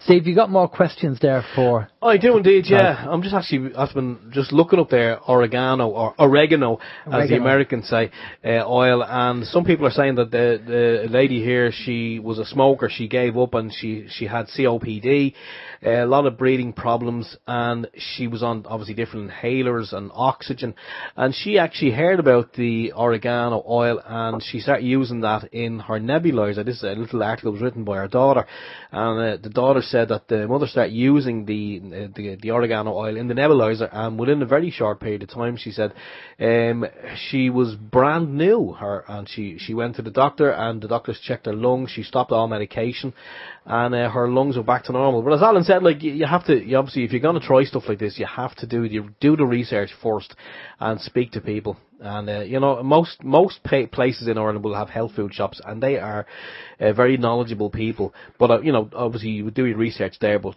check stuff out on the internet as well, because you will find some good information. Question-wise, Chris has a question, and I think this has come up before with different guests, and it's always an interesting one in relation to the pineal gland. Chris is wondering, is there anything that can help decalcify the pineal gland, Clive? Well, the number one decalcification agent is magnesium. Number one, because magnesium and calcium are sort of work in combination with one another, and to some degree opposites. Magnesium basically dissolves calcium. So if you're low on magnesium, the body, as you said at the beginning, takes magnesium out of the bones, leading to osteoporosis and so on. Magnesium is absolutely vital.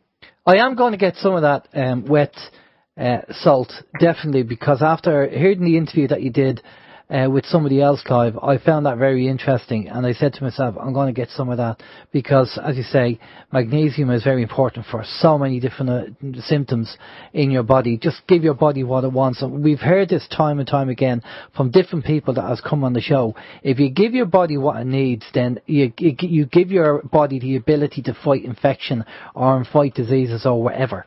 So that is so important that we need to do. And it doesn't have to be, as Steve said, it can get very expensive. So maybe the top 5 things that you need to be looking at. And if you're on a tight budget, get, number 1 or number 2 anyway, at least, and have them there. More and more people are waking up to it, to taking natural products and moving away from the pharmaceutical drugs. And funny enough, I was with this family member the other day, and they wanted to give her a drug, a neuropathic drug, I think it was, for the restless leg, but it would have been acting like a painkiller.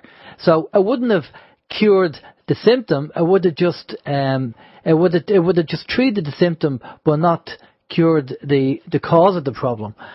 So when you read the actual, I asked for the pill, which is the patient information leaflet, and they gave me a copy of the pill, and it said 1 in 10 people suffer heart problems with this drug, and 1 in 1,000 suffer, and there's a whole list of side effects or effects that they suffered from. So lucky enough, the family member said, yeah, okay, we're not going to go for that. So I said, no, you need to do alternative stuff.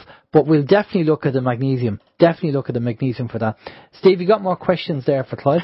Dude, they're coming in. See, I told they're you. Coming in. They're going to be shooting in there, Clive, I tell you. Yeah, Dave has a question. Dave T says, what is the correct ratio, Clive, of magnesium to calcium that you should be taking on a daily basis? Well, most people don't need calcium full stop. They've got enough. Right, so just the magnesium. For most people. Some people also need calcium. It depends on your diet. I think you have to be careful with calcium. I do know somebody's brother that passed away, and one of the causes of his death was too much calcium. Well, pretty much everybody has too much calcium. Pretty much everybody. And when you're young, if somebody was unlucky enough to die and they were autopsied, well, you could take a knife and cut through the main artery from the heart. If you take somebody old and they've died, you probably need a hacksaw to cut through because of all the calcium deposited there. And so the other thing that's worth discussing about the pineal gland, as many people know, they say that it's the gland of connection, is that the Russians who developed peptides, as many people might know, if you eat a protein, it gets broken down in the body into amino acids. Amino acids are what the bodybuilders use to get muscles, and peptides. Anyway, 30 years ago, something like that, the Russians learned from their spies that the Americans had a blinding weapon that they could make a big flash from a high-flying aircraft and blind a whole army at once. So with their unlimited military budget, they set about finding a way to repair retinas. And they did it using peptides harvested from animals. And now they've got over 30 peptides, I think. There's one to repair livers, one to repair kidneys. But their best-selling one is the one that repairs the pineal gland. Wow. That's... There are lots of reasons. One of them is that the pineal gland makes melatonin. The pineal gland does a lot of things. Well, one of the things that I can understand why the questions came in, because the calcification of the pineal gland, obviously we have fluoride in the water over here in Ireland, and that's quite serious, and so obviously we need to decalcify the pineal gland for whatever reason anyway, so obviously what the question might be in reference to there. Steve, you got more questions there? I certainly do. We have another comment/question from Graham on PIR, and Graham says, Clive, would you recommend genuine gum turpentine? Graham has used it for removing parasites, and he said it worked very well. Well, pure gum spirits, turpentine is an essential oil, just like oregano, just like rosemary, and they all do a similar job. Personally, I hate the taste of turpentine. I really don't like it, so that's enough to put me off. I'd much prefer to use it topically. If I was, let's say, I thought I got parasites in my liver, for instance, I might consider rubbing turpentine on through the skin rather than taking it orally. But many people for centuries have used the essential oil of the pine tree to kill parasites. So, but of course, every part of the pine tree is useful. So you can get the oil out of almost every different part of it. The turpentine is done by tapping the tree, in fact. But if you were to go that route, again, really study what you're doing, because it works on the Trojan horse principle, where a lot of people, for instance, if you're doing it orally, they put the essential oil onto a sugar cube and eat it, and then the parasites would be attracted to the sugar, the Trojan horse, but the turpentine would kill them. But again, another thing that needs studying in depth before you consider playing about it. And I'd like to say that nothing that I'm saying is medical advice. Yeah. I'm just a stand-up comedian talking about health. Yeah, no, we do understand that, and people have to be aware of that as well. And we can't mention the word cure or anything like that as well, because we're not allowed to, because we don't have a license, a light to the senses, as they say. Steve. Okay, Paddy. Sorry, were you gonna say something there, Clive? Yeah. I mentioned the word cancer before, but obviously I was spelling it with a K. I just want to make that clear. Oh yes. Yeah, no problem at all. Okay, Paddy said my son has asthma, and I'm going to pronounce this wrong. Sarcoidosis. Any suggestions on what he could do? He says he's on a lot of medication. Well, the medication is not going to cure anything, because that's not what medications do. And they should go to the doctor and say, look, we're thinking of coming off these medications. How safe is it to do it, and how quickly or whatever. So asthma. Well, a question to ask would be: Does this person breathe normally, or do they shallow breathe? When you're in a panic, you shallow breathe. And so are they getting enough oxygen, full stop? Are they low on vitamin C? Because a lot of people with asthma are low on vitamin C, and that's part of the problem. I mean, to put it in perspective, the best antihistamine in the world is vitamin C. So then you could do an experiment. You could put some Celtic salt on the person's tongue with asthma, and so let it dissolve, and then eat it, and see if the asthma attack doesn't stop. So there are a number of things one can do with asthma. And, obviously I do consultations for people where we can go into this stuff in depth, because I like to spend a couple of hours really with people, so that I can really get to the bottom of the causes of the problem, the deficiencies and the toxicities, and explain what to do and why. Do you have a way, Clive, to where people who aren't in your vicinity or can't go and see you, where they can actually, say, pay a small fee to call you up and speak to you? Well, they can pay a large fee if they want, and it's an old-fashioned thing. It's called the telephone, but I prefer Skype. I mean, I do most of my work on Skype. Okay, well that's good, because we're going to get your details shortly, where people can contact you, because I think it's very important with the information that you have there. Steve, you got more questions there? I do indeed. The captain on PIR is wondering, Clive, can you ask if GC MAF is totally unavailable now?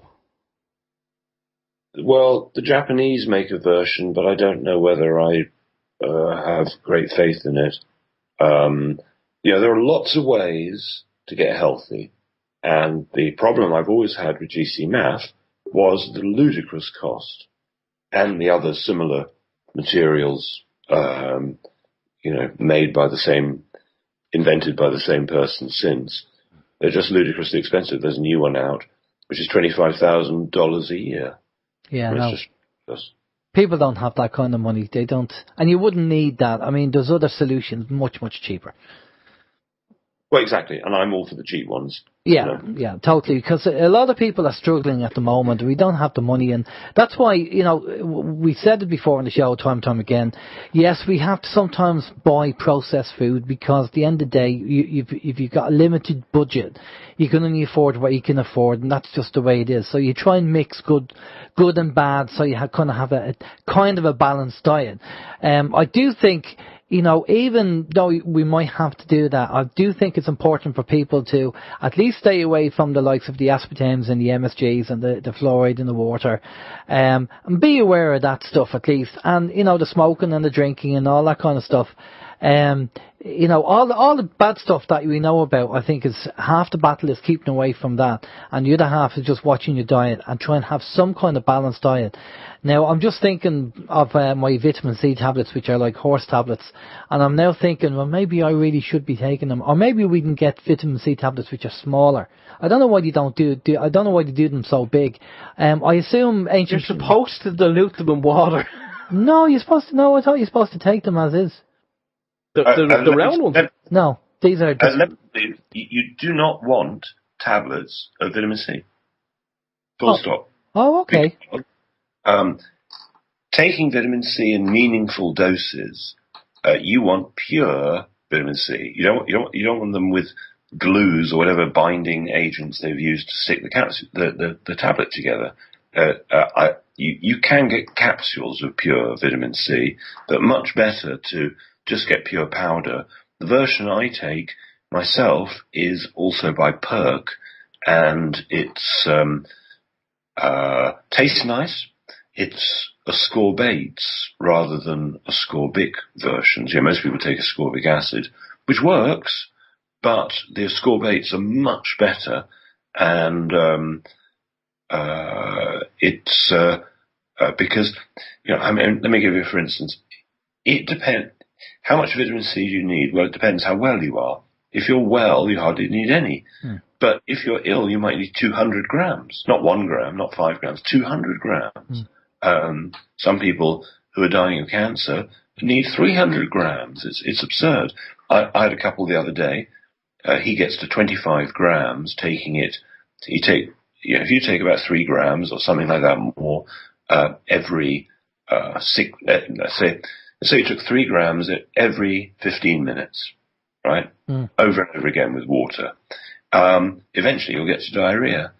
So I told a couple to do this test. You want to do this test on a day you're not going anywhere.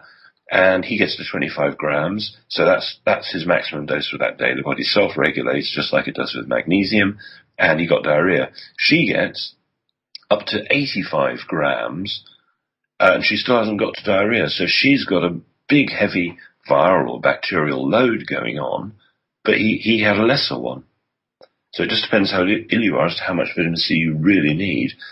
But if you've got enough zinc, vitamin C and vitamin D, that should be the end of infectious diseases. Shouldn't get one. Well, I'm just talking about maintenance. So maybe, as you say, if you get the powder with a glass of water and then just put a spoonful of powder in, and then that's it for the morning. Just one a day maybe. Well, that would be better than nothing, but people have got to be careful. Some people, a whole teaspoonful would be too much, and that'll lead them straight to diarrhea. So I'd start off with less. Okay, good. Okay, and what's the product? Several times a day would be ideal. Several times a day, okay. What I do is I'm going out, I might fill, a big glass water bottle with water to drink on my journey, and I'll put a teaspoonful or two in there so I can sip it during the day. Yeah, that's a good idea. And what's the product you use, your vitamin C? I get it from Ancient Purity, and it's called Perk. Right. Perque, and it's called Potency. Potency. Okay, so we'll put that on the list because that's interesting. Okay, so we have about 10 minutes left or so, but we've a few more questions in. Steve? We do indeed. John is wondering, Clive, hiatus hernia, any suggestions of something that she could take for that? Well, yeah, there are a number of things you could do. Just before I talk about that, can I just go back briefly to magnesium and to say I forgot one of the primary symptoms which a lot of people suffer from, particularly as they get older, which is muscle cramps.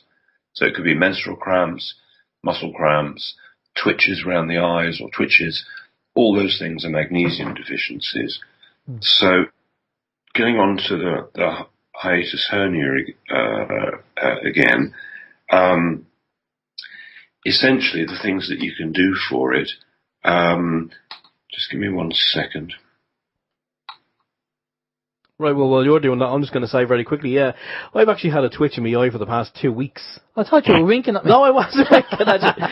So obviously, there could be a little bit of deficiency of magnesium. I'm going to have to take care of that. Yeah. So, I would say for hernias, that apple cider vinegar might be perhaps the most effective thing one could try. And one would perhaps drink some apple cider vinegar, maybe a teaspoonful or two, diluted in water, maybe 15 minutes before they eat, and they might be surprised at how quickly that works. There are a number of other cures. I'm just trying to get my head around it. Okay, we'll crack on with the other questions, and if it comes back to you, then fair enough. Steve? Yeah, I think this question has come up. Anytime we kind of do a show related to health issues, this question has come up, and I want to thank Chris for his perseverance and his endurance in relation to this quest that he's on. But beer, Clive, is there any beer that's better for us, or as Chris said, less bad for our bodies? Well, yeah. Actually, there is a beer called Stinger, which is organic and made from nettles. Now, I've got no problem with hops. It's just that the Stinger beer tastes like lager, and I think it tastes really, really good. Yeah, but I mean, everybody's got different taste. But okay. Organic is if you can afford it, just get everything organic. And my recommendation is to cut out the middleman. Try and find organic farmers, or better, biodynamic farmers near you, and say, you could say, for instance, well, look, if I bought some old variety seeds, I know they don't give you the per kilo crop that the hybrid versions do, but if I gave you these seeds, would you grow them for me and sell the results to me direct, cutting out the shop? Wow, okay, that's a good idea. And Sting, is that, I don't know whether it's over here in Ireland. Does it say it's over here in Ireland, Steve? I don't. Well, as you can see, there's a picture of the bottle now. I'm sure Chris will do the legwork and do the research on that one. Yeah, 2 crates later. Yeah, I think it's quite good. Yeah. So Chris, Stinger beer. If you can find it, let us know who's selling it. I mean, obviously we'll keep an eye open when we're obviously doing the weekly shop in the various supermarkets and see if anyone is stocking it. I don't think it's going to be in a supermarket. I think your best bet is online or from a health food store. Okay, so the health food stores. Okay, even better. How much is it there, Steve? What are you saying? What the cost is? Is there kind of a price on it there? No, this is just a rating. It tells you about where it's brewed and the kind of the style. It says it's kind of an English pale ale, 4.5% alcohol, and it doesn't really give any prices. See, I think that's where we have to go. Do you remember there's a fast food restaurant that opened up in California, but it was an organic fast food restaurant, and they had lines and lines of people out the door wanting to eat because all the food they were giving was all healthy organic food because I think they were grown on top of the roof or something. And that's what we need. We need fast food restaurants, but all organic and good food. I would love to see it over here in Ireland. And I don't know whether they have any over there, Clive. There are a few. The problem is that organic doesn't mean organic anymore. I used to be an organic farmer for 10 years. I've always done several things at once. And in the 10 years, the organic people never came to check what I was doing not once, in 10 years. Well, this is why, as you say, when we talk organic, we have to be very careful when we do that, and we need to check to make sure that it is organic and not just on the label, just to flog it. Do the research again. Well, actually, funny enough, just at lunchtime today, I was helping judge some products, and they're all containing essential oils. There are about 100 of them, I suppose. And we were looking at all the labels, every single label, and loads of them, I was really impressed, loads of them said organic in big letters, right? Yeah. But when you look more closely, it was an asterisk, then organic, and they said in tiny letters underneath that what it referred to was there were some products on the label that were organic, and they had the little asterisks next to them. But when you just glanced at the box, you saw organic and assumed it was 100% organic. But they're now allowed to put the word organic when it can only be 5% organic, 1% organic. If it's got 1% of organic ingredients, you can put on the label the word organic. And so we realized that lots of these products that looked 100% perfect weren't. Wow. Okay. So we have to read the label and make sure that it's fully organic then. Do you know what that is? You know what? It's the same as well as, if you buy something and it says on it's handmade. I mean, I found this out recently that a place over here that makes, I won't name them, but they make special chocolates and all this sort of stuff. And they say some of their chocolates are, they say they're handmade. Well, handmade, as I found out, was when they get the ingredients and they bring it over to the machine and they put it in the machine. That constitutes handmade. Yeah. See, I kid you not. Let me just say a bit more about organic, because I am in some ways even more happy if it's not organic, but they say on the label this was grown without pesticides, without herbicides, without fungicides, and so on. Because the point is that a lot of the very small producers can't afford anymore the cost of organic certification. Yeah. And so, as I say, organic does not mean organic. A couple of years ago, I was in Waitrose and I wanted to buy some Earl Grey tea. And so I saw the Dutchy brand and it said organic on it, but I read the label and it said 3% allowed non-organic ingredients. So what was the 3%? Well, it was the essential oil of bergamot that wasn't organic. Now, I know full well that there is a huge it's not that there's a shortage of organic bergamot oil out there. It's just that it gets to a certain price if it's getting scarce, and then Dutchy don't want to use the real thing, so they're allowed legally to cheat and still call it organic, which I think is rubbish. Yeah, no, that's what I mean. People need to do the research, and you need to check it out. Right, we're getting near that time. I know we have a couple of questions there, Steve. So we do. We have two. You want to throw them in there? Okay, the last two questions. Dave says, and this is an important question for me as well. Now that it's hay fever season, what's a natural way of tackling it? You mentioned vitamin C as a natural antihistamine. Are there any others, Clive? Well, the first thing I'd say is try vitamin C and see if it doesn't happen. Vitamin C is so important in the scheme of things, particularly there with allergies. One should perhaps look at I don't know. I'd try vitamin C as number one. I really would. The chances are that that's going to do it. There are a couple of great research sites that I think people should know about.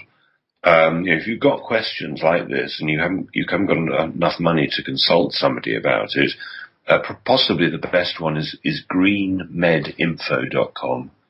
Greenmedinfo.com. Very easy to use website, and you can get straight to all the clinical papers that have ever been written on a certain subject. Hundreds and hundreds of different ones on every subject you could think of. Very, very good. There's another website I like called earthclinic.com, which again is a very easy to use website and quite useful. Okay, that's two websites. We'll put them up on the chat rooms there so people can catch those links and check them out. Okay, Clive, final question. And this is from the captain again on PIR. He says, do you have any suggestions for giving up smoking? Yeah, it's actually quite easy. The first thing is to be sure you're doing it for you and not for your mother, wife, whatever.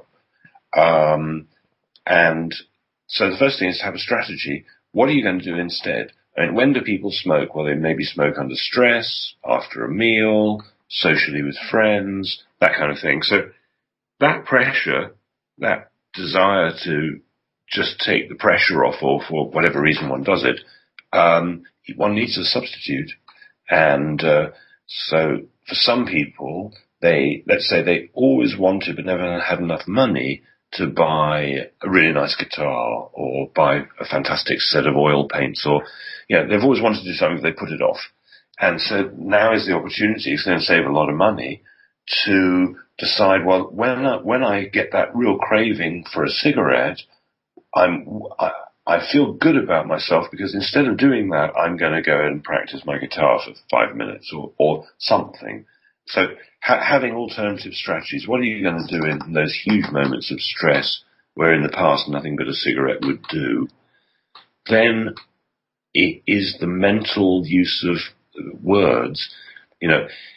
People say, well, I want to give up cigarettes. Well, no, you don't. Nobody wants to give up anything, because that's loss. You just don't want to give up. What you really want is to be free from it. You want to be free from the prison and the trap of smoking. And so when you're saying to yourself, oh, I want to give up, say instead, I want to be free from it. I know it sounds trivial, but actually the self-talk is self-hypnosis, and you're programming yourself with your thoughts. Your reality, it's created by your thoughts. Yeah, you have to change the programming, change your routine as well, because a lot of time people have a routine. They get up in the morning, they might put the kettle on and go out and have a cigarette. So you have to reprogram your routine and change that. Now, I'm speaking from experience because I'm an ex-smoker, as is Steve. I went cold turkey, and again, I never said I was giving up cigarettes. I just said I'm not smoking today. So, and I changed my routine. So every time you felt like having a smoke, you just had some cold turkey, didn't you? I had cold turkey instead. And, but yeah, we can talk about that after, actually, in our experiences giving up cigarettes. But for now, Clive, we'll let you go. But listen, a big thank you for coming on. The information, as usual, was superb. And we'll have a chat about, what we talked about before we went live. We are hoping, we'll say to the listeners, we are hoping to organise something where we can have Clive and Richard Cumbers together in an event, and where the two chaps can come and help us and talk to us all about what they know. And we're going to see if we can organise something anyway. There's nothing written down or anything. It's just an idea that we have. So we'll speak to Richard and we'll speak to Clive and see what we can organise. But it'll be a fantastic event if we can get it together and organise it. But we'll see what we can do. But again, Clive, thanks for coming on. I'm going to pass you over to Steve. Steve's going to get all your details where people can find you. Yeah, I want to say thanks as well, Clive. And I know that everyone who asked the questions got some great information here this evening. And as you said, ancientpurity.com is the website that you have said a lot of these products are available from. We've actually posted that up on the links, as well as greenmedinfo.com and earthclinic.com. Is there any other websites or any websites that you want to promote there, or any books where people can get some more good information, Clive? Well, yeah. The first thing is that I remembered the other thing about hiatus hernia, which is the Japanese have a finger pressure method where you sort of put in the fingers where the rib cage separates. But if you look up finger pressure for hiatus hernia, you'll find details of it. So yeah, the websites I'd like to mention is my own, which is clive.Carle.com, and you can book consultations and stuff there. Also secrethealthclub.com, and secrethealthclub.com is we've got a physical presence where people like Richard will be coming to give talks, and we'll be sending out webinars of the talks so people can link to the webinar while it's going on and ask questions, and go to these quite exciting events. Well, I hope they'll be exciting because we're going to be inviting some of the world's best health experts to come and speak and give workshops. So you can join the Secret Health Club for free, and you can also get like a VIP membership thing, and you get discounts on products and lots of videos to watch and interesting bits of news. And so, yeah, if people want to do a consultation with me, I'm not cheap. I charge £100 an hour, but I'm worth it. L'Oreal. Okay, no problem. All right, Clive, just stay with us there for a minute. We're just going to pop off to a musical break. We'll be back after this. This is Open Your Mind Radio on OYMradio.com and peoplesinternetradio.com. Okay, love is in the air, as I say. Great information there from Clive to Carle, and we're just trying to organise Clive to do another one, because Alan was just saying we forgot to. We had so many things we didn't actually get to touch, so Clive's going to come on again in a few weeks' time. Yeah, we're going to try and get Clive and Richard on. We didn't talk about C60, which is the new kind of thing out there to, cure all ills type of thing. Now, we have mentioned C60 before on the show with another guest, but we want to talk about it again. So maybe in a few weeks' time we'll get Richard and Clive on and we'll talk about it.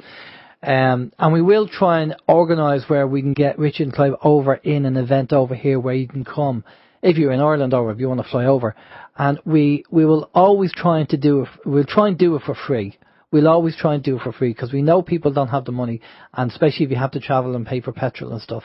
So we'll try and do it for free, but we can only do it for free, if we get enough donations in to cover the costs. So that's, I know, it's kind of a bit of an oxymoron there, isn't it? But yeah, so if we have the funds, then we'll pay for the digs and all that kind of stuff, and then hopefully we'll be able to do it for free, like we did with Richard originally, a couple of years ago down in Navan. And we had a good session there. People came along and had a session with Richard regarding the pain genie and everything else, and I went down really well. So we could do the same thing with Richard and Clive, and do a talk like that. So we'll see what we can do anyway. We'll try and do our best, see what we can organise. Now, what was I going to talk about? Oh yes, I was going to talk about, I didn't know whether it was worthwhile at this moment in time at the end of the show to have a kind of your gripe session.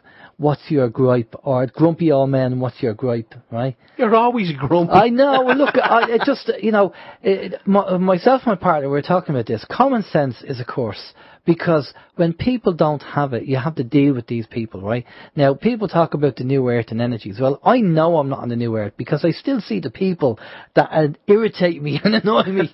So, obviously, they're still on the old earth, and so am I. And it's all got to do with parking, right? It drives me nuts when people are just so inconsiderate and they just don't think about anybody else but themselves, or they park the car at a 45-degree angle because they can't be bothered to just park it properly or park it straight. And it's the whole inconsiderate thing. And that's my gripe, my parking it this week, because I actually spoke to two people this week about their parking skills. I actually went up to them and said it. Really? Yeah. And yeah. How did that go? Well, one lady looked at me as if I had 10 heads. No, I was only doing it because where she was parked, cars actually fly in Drumbarry. Drumbarry petrol station. I do, yeah. They fly in, and she could have been hit. So I was only doing it to try and help her, to say, look, would you mind? And she looked at me and said, who the hell are you telling me to move my car?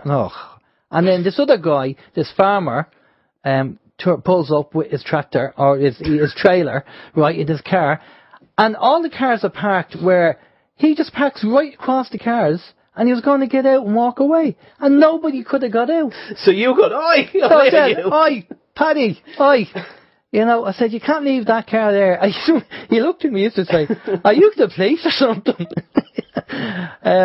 But your man came out after behind and said, look, Paddy, move the car, it's in the way there, move the car down. So he got back to the car and moved it, Oh God, it just drives me mad. And then there's always the element of, well, I don't want to get involved, so I'm not going to say anything. And of course, nobody learns anything if they don't realise that, what they're doing is wrong, I know one day I'll probably end up getting a smack in the face, probably.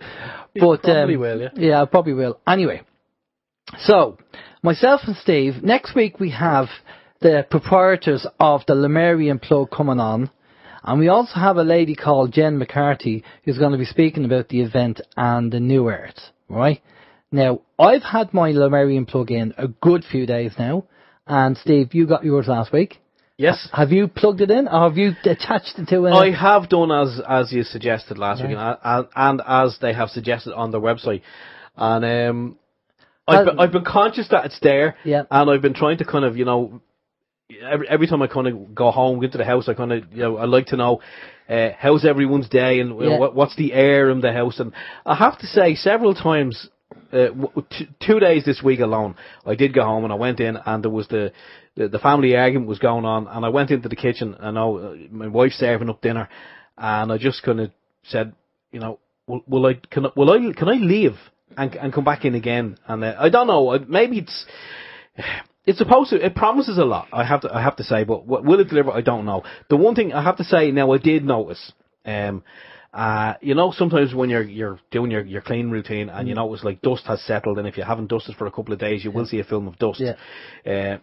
Well, I have noticed that on my desk, and you've seen my desk, it's cluttered, but I have actually cleaned it. I've tidied it up so there was more space for dust to settle. I haven't actually had to wipe it down. I haven't wiped it down in a week. So I have noticed that there's been the dust is definitely not resting. It's not kind of I'm the same. I'm kind of aware that I have it there, and the peace, love, and harmony coming over the house. But I'm kind of looking out to see is there any changes, and nothing is jumping out at me. Maybe give it a few more days. I don't know, but nothing is.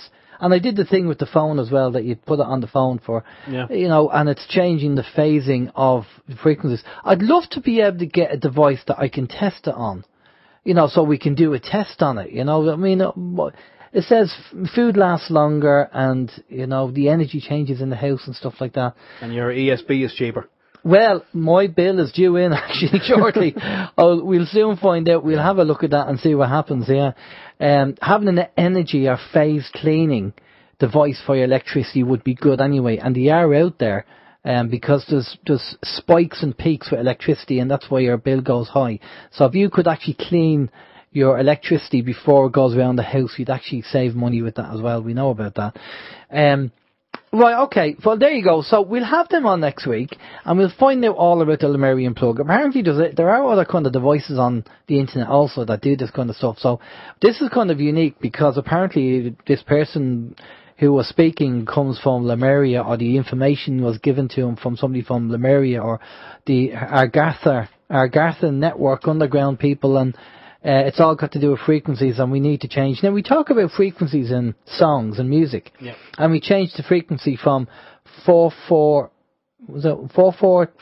to 432, which is the healing frequency. Yeah, exactly. So, and we are all frequency, and we all resonate on a frequency. So, hey, there could be something in it. We don't know. We'll find out next week anyway. But we have a good couple of guests on. Again, thanks for the people that sending in the links, and thanks to sending in suggestions for guests as well. We will get through them. We're playing catch up. We are trying to focus on kind of things that are going on now as opposed to things that happened in the past. Now, I know history is important and we've got to know history, but there are certain subjects that we've kind of seen do not have the t-shirt, so we're trying to kind of find out what's out now, what's going on now, especially with all the health problems and things going on. So there's something going on anyway. So we'll try and find out about it. But for myself, anyway, hope you enjoyed the show. Great information from Clive. And we will get him on again. For myself, Alan James, take it easy. Have a safe week. Have a good week. Hope the weather's good. And if you have any information, let us know. We are on MeWe now. So go over and sign up and go and find us, and we'll put you in. And you can start chatting with everybody else. There's a chat room there that everybody can chat and swap information, and we can have a big community of chatting information and everything else. So it's going to be good. All right, for myself, take care. Bye-bye. Okay, before I hand over to the big puzzle on People's Internet Radio with Barry Prince, which is going to be a fantastic show. Looking forward to that. I just want to say it's been a great week, a great show, and sorry, nearly spilled his water there. I just want to comment. Lynn says that she's talking about people grinding your gears. When you let someone out when they don't wave, that makes her so mad. Yeah. So everyone, if you see Lynn, if you know Lynn, just give her a big wave. But you shouldn't let people out and expect a wave back. I just let people out, and I just figured, you know what, I'm a good person. I see you're trying to get out. I'm going to let you out. Whether you wave back or not, or even acknowledge it, it doesn't bother me. I don't care. I know I've done something nice, and that makes me feel good. Whether you wave back or not, that's a bonus. So anyway, there we go. Right, we'll catch you all again next week. Stay tuned for Barry Print up next to the big puzzle, and have a great week. Bye bye.